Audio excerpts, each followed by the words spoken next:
بسم اللہ الرحمن الرحیم۔ السلام علیکم پیارے دوستو، قرآن پاک میں اللہ تعالیٰ نے بہت ساری قوموں کی تباہ و برباد ہونے اور ان کے عبرتناک واقعات کو بیان فرمایا ہے۔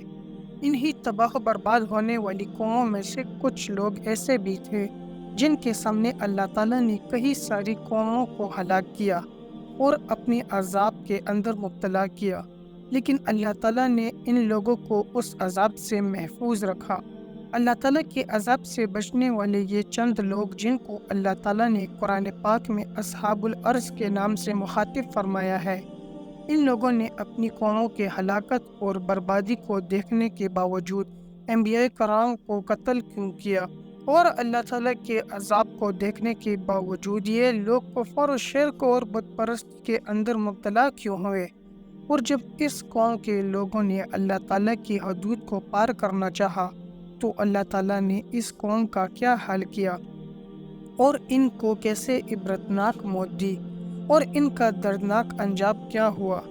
آج کی اس ویڈیو میں ہم آپ کو اصحاب الارض کا عبرتناک واقعہ بیان کریں گے، لہٰذا آپ ہماری اس ویڈیو کو آخر تک ضرور دیکھیے گا۔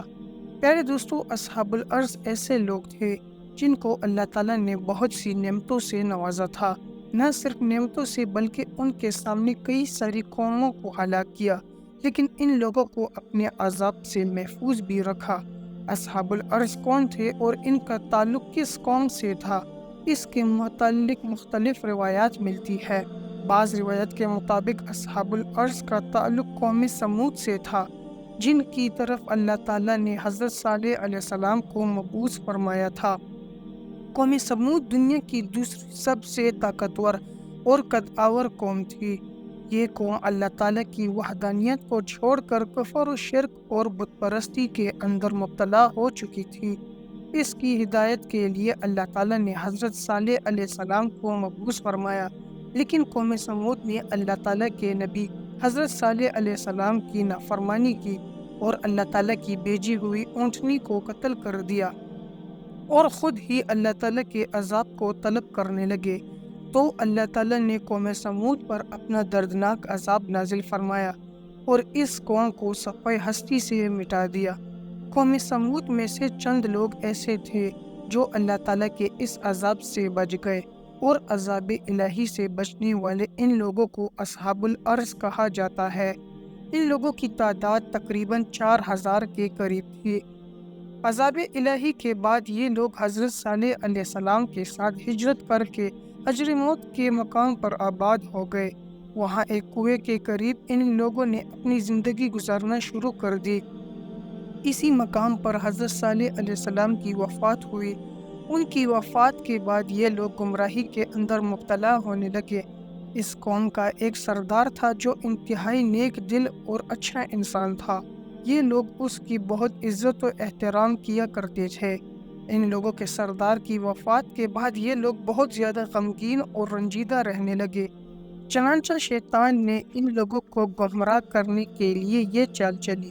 شیطان ان لوگوں سے کہنے لگا کہ اگر تم لوگ یہ چاہتے ہو کہ تم لوگوں کو تمہارے سردار کی کمی محسوس نہ ہو اور اس کے مرنے کے بعد بھی اس کی برکتیں تم لوگوں کو حاصل ہوتی رہے، تو تم لوگ اپنے سردار کا ایک بت بناؤ اور اس بت کو اپنے پاس رکھو، تاکہ تم لوگوں کو اپنے سردار کی کمی بھی محسوس نہ ہو اور اس کی برکتیں بھی تم لوگوں کو ملتی رہے۔ لہٰذا اس بدبخت قوم نے شیطان کے مشورے پر عمل کیا اور اپنے اس سردار کا ایک بت بنایا اور اپنے سردار کی لاش کو اس بت کے پیچھے رکھ دیا۔ وقت کے ساتھ ساتھ یہ لوگ کفر و شرک اور بت پرستی کے اندر مبتلا ہو گئے اور اپنے سردار کے اس بت کی پوجا کرنے لگے۔ پیارے دوستو، اس طرح یہ لوگ اللہ تعالیٰ کی ذات کو چھوڑ کر بت پرستی کے اندر مبتلا ہو گئے اور اپنے سردار کو اپنا خدا ماننے لگے۔ تو ان کی ہدایت کے لیے اللہ تعالیٰ نے اپنے ایک برگزیدہ پیغمبر کو بھیجا، جن کا نام حضرت حنظلہ بن صفوان علیہ السلام ہے۔ حضرت حنظلہ علیہ السلام نے اپنی قوم کو بت پرستی سے منع کیا اور ایک اللہ تعالیٰ کی وحدانیت کی طرف بلایا، لیکن یہ لوگ اپنے کفر و شرک سے باز نہ آئے اور اسی طرح اپنے سردار کی پوجا کرتے رہے۔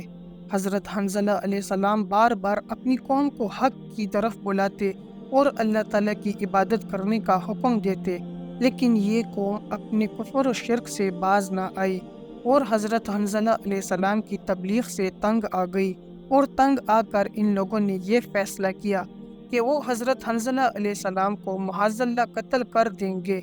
چنانچہ ان لوگوں نے ایسا ہی کیا اور حضرت حنظلہ علیہ السلام کو معاذ اللہ قتل کر دیا۔ پیارے دوستو، جب اس قوم کے لوگوں نے اللہ تعالیٰ کے نبی کو قتل کیا تو اللہ تعالیٰ نے اس قوم پر اپنا دردناک عذاب نازل فرما دیا اور اس قوم کے اس کنویں کو خشک کر دیا جس کے کنارے یہ لوگ آباد تھے اور جس کنویں کے پانی کے ذریعے یہ لوگ اپنی زندگی گزارا کرتے تھے۔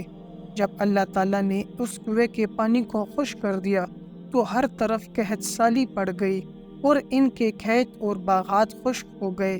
یہ لوگ قحط سالی کی وجہ سے تڑپ تڑپ کر ہلاک ہو گئے۔ پیارے دوستو، بعض روایات کے مطابق اصحاب الارض وہ لوگ تھے جو قوم عاد اور قوم سمود سے بھی پہلے آباد تھے۔ یہ لوگ ایک صنوبر نامی درخت کی پوجا کیا کرتے تھے اور اس کو اپنا خدا مانا کرتے، اور اس قوم کی ہدایت کے لیے اللہ تعالیٰ نے حضرت حنظلہ علیہ السلام کو مبعوث فرمایا، لیکن اس قوم نے حضرت حنظلہ علیہ السلام کو جھٹلا دیا اور ان کی بات نہ مانی۔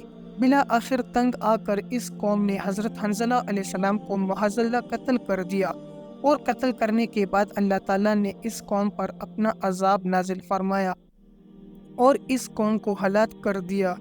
حضرت علامہ ابن عساکر رحمۃ اللہ علیہ فرماتے ہیں کہ اصحاب الارض جہاں پر آباد تھے اس علاقے کے درمیان میں ایک بہت بڑا کنواں تھا۔ جب حضرت حنظلہ علیہ السلام نے اپنی قوم کو حق کی طرف بلایا تو اس قوم کے لوگوں نے حضرت حنظلہ علیہ السلام کو پکڑ کر اس کنویں میں ڈال دیا اور اس کنویں کے منہ پر ایک بہت بڑا پتھر رکھ دیا، جس کی وجہ سے حضرت حنظلہ علیہ السلام اندر ہی شہید ہو گئے، اور اس طرح اس قوم نے حضرت حنظلہ علیہ السلام کو معاذ اللہ قتل کر دیا۔ اس کے بعد اللہ تعالیٰ نے اس قوم پر اپنا عذاب نازل فرمایا، تو اللہ تعالیٰ نے اس قوم کو یہ سزا دی کہ اس علاقے کے تمام کنویں کا پانی خشک کر دیا، اور اس طرح یہ قوم قحط سالی کے اندر مبتلا ہو کر تڑپ تڑپ کر ہلاک ہو گئی۔ یہ لوگ چونکہ ایک کنویں کے پاس آباد تھی، اسی وجہ سے اللہ تعالیٰ نے اس قوم کو اصحاب الارض کے نام سے پکارا ہے۔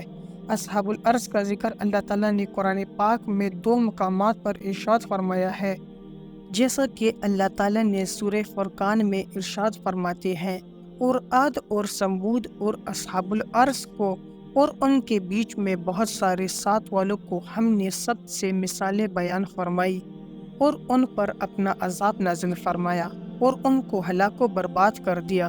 قرآن پاک کے دوسرے مقام سورہ کہف کے اندر اللہ تعالیٰ ارشاد فرماتے ہیں، اور ان سے پہلے ہمارے نبیوں کو جھٹلایا، نوح کی قوم نے اور عرش والوں نے، اور قوم سمود اور قوم عاد، فرعون اور لوط کی قوم نے، ان میں ہر ایک نے ہمارے رسولوں کو جھٹلایا اور ہمارے عذاب کا وعدہ ثابت ہو گیا۔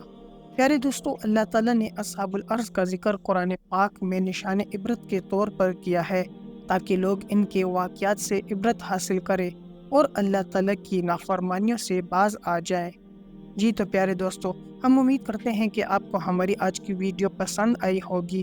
اگر آپ کو ہماری ویڈیو پسند آئی ہے تو آپ سے گزارش ہے کہ ہمارے اس چینل کو لائک اور سبسکرائب کر دے اور بیل کے بٹن کو بھی آن کر دے۔ آپ سے ملاقات ہوگی ایک نئی معلوماتی ویڈیو میں۔ دیکھتے رہیے ہمارے چینل کو۔